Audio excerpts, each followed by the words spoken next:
చరణ్ కొత్త సినిమాల విషయంలో స్పీడ్ పెంచాడు. ఓ సినిమా రిలీజ్ కి ముందే మరో సినిమాను అనౌన్స్ చేయడం, షూటింగ్ స్టార్ట్ చేయడమే కాదు, మరో 2 రోజుల్లో ఒక సినిమా రిలీజ్ ఉండగానే నెక్స్ట్ పిక్చర్ కి ఫస్ట్ లుక్ కూడా ఇచ్చేశాడు. రామ్ చరణ్ హీరోగా రూపొందే 12వ సినిమా ప్రస్తుతం RC12 అంటూ సోషల్ మీడియాలో ఫ్యాన్స్ ప్రమోట్ చేస్తున్నారు. బోయపాటి సీను దర్శకత్వంలో రూపొందే ఈ చిత్రం రెగ్యులర్ షూటింగ్ ఇప్పటికే మొదలు కాగా చెర్రీ కూడా యూనిట్ తో జత కానున్నాడు. ఇప్పుడు ఈ సినిమాకు ఫస్ట్ లుక్ ఇచ్చేశారు. కళ్ళజోడు పెట్టుకున్న చరణ్ మాత్రమే ఈ ఫోటోలో కనిపిస్తాడు.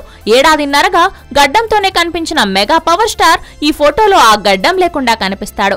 అంతే తప్ప వేరియేషన్ కానీ కొత్తదనం పెద్దగా ఏమీ కనిపించదు. పైగా దర్శకుడు కూడా ఫస్ట్ లుక్ అంటూ చరణ్ పోస్టర్ ఇవ్వడమే తప్ప దీని ద్వారా సినిమాకు సంబంధించిన అప్డేట్ ఏమీ ఇవ్వలేదు. సరిగ్గా ఓ సినిమా రిలీజ్ కి 2 రోజుల ముందు ఇచ్చిన పోస్టర్ లో ఏదైనా కొత్తదనం ఉంటుందని ఆశించిన చెర్రీ ఫ్యాన్స్ కు నిరుత్సాహం ఎదురైంది. ఈ చిత్రానికి దేవిశ్రీ ప్రసాద్ సంగీతం అందించనుండగా వీలైనంత త్వరగా సినిమాను పూర్తి చేసి సెప్టెంబర్ నాటికి విడుదల చేయాలనే పట్టుదలతో ఉన్నాడట రామ్ చరణ్.